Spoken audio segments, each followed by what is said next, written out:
At 9:38, a special guest for you right now because Grammy Award-winning singer, songwriter Alessia Cara has spent a decade building her career and making herself one of pop music's most genuine billion streaming careers, starting with the breakout anthem, of course, Here, which I've been singing all morning. She's laughing. She's like, it's not quite it, Jane. Today, she's celebrating 10 years of music with something truly remarkable. Love or Lack Thereof is a brand new 12-track album out right now. We're thinking jazz, we're thinking soul, we're thinking all of your blues hits, Alessia. Reimagined, right? Happy release day to you. Thank you. I love that little rendition of Here for a second. That was lovely. That's all you're going to get from from here. No, we need more. I love it. You're so sweet. Thank you. Thank you so much for having me. So what made this the right moment to look back at your career and bring out this album?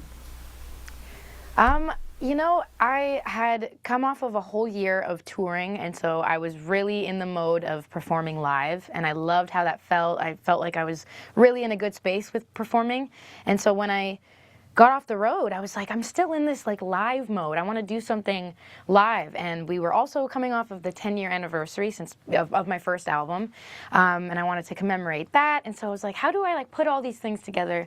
And we thought of doing this totally live album. Of a bunch of my love songs and heartbreak songs over the course of 10 years. And selfishly, I just love jazz music. I love soul music, and I've always wanted to make a project in that genre. So we put all those things together, Frankensteined all those thoughts, and we came up with this album, and we recorded it in 3 days. You came out with The Bride. What's the energy like doing it live compared to your studio sessions then? I think there's like something really fun about the pressure of doing things live, especially the way we did it, because we recorded everything to tape. And so for those of you who know how tape works, it's very limited. You don't have a lot of takes. It's not like modern day music where you can just record a million takes and splice things together.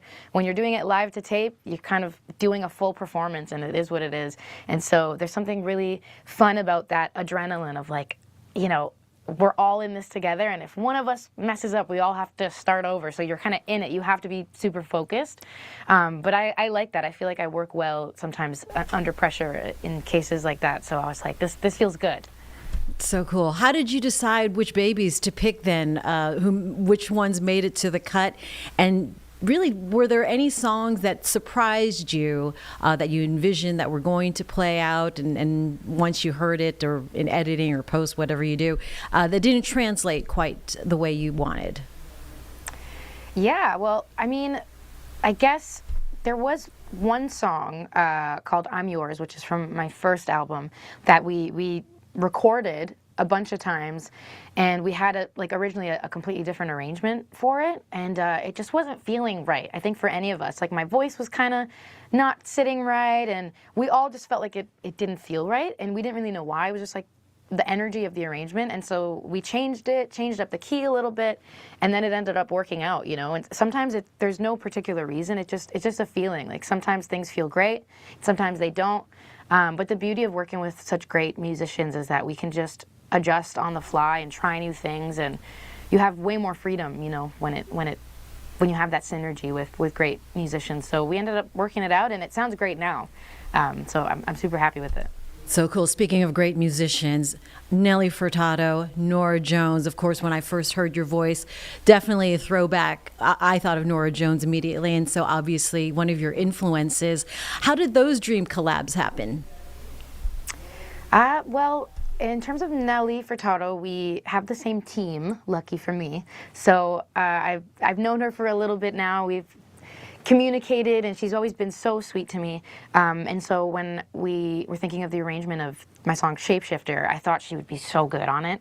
And so I just asked her, honestly. I just shot my shot, asked her, hoped for the best, and she was the kindest. She came in studio, and she just dropped this beautiful rendition of the verse and left. It was amazing. I'm like, how do you do that so quick? She's just such a pro. And then Norah Jones, I joined her podcast for an episode, and we sang together on the podcast. And so I already it planted that seed because I was like, our voices sound really good together. And again, I just shot my shot and asked and hoped for the best. And I got 2 for 2. They were both so wonderful and generous with their time and with their voices. So I feel very honored. And I saw that podcast with Nora. That was a very cool duet. Man, you sound really amazing. Fans have been asking for stripped down versions of your songs for a while, though, right? Why did it take this long? I guess, I mean, partly because I was touring so much and I was like, I'm always kind of writing, I'm always doing something, and so it didn't feel like I had a lot of time really to sit with all these songs, and I wanted to do it in the right way as well. You have to do it with the right people, you have to find the right time, you have to be in the right headspace, all things sort of have to align, so it just worked out that way, honestly. Everything sort of aligned the way it was supposed to.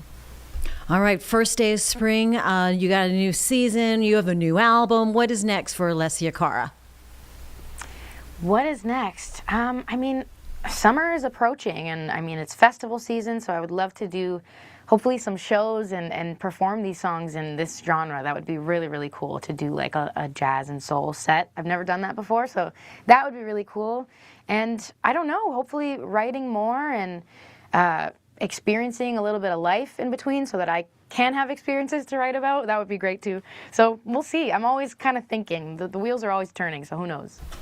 All right, sounds great. We've got people lining up to get the new album that drops today again, and love the title.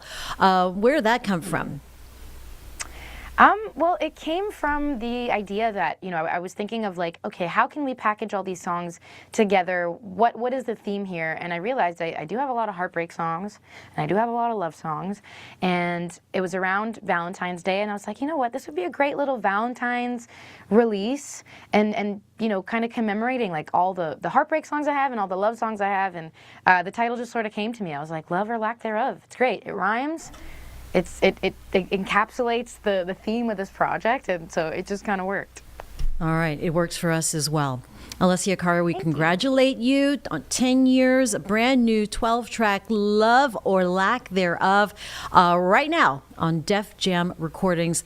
Thanks, fun talking to you this morning. Thank you so much, likewise. Alessia Cara, look at that. That's only here on Live Impact News, live at 9:45. We'll be right back on Live Impact News on WCNC+.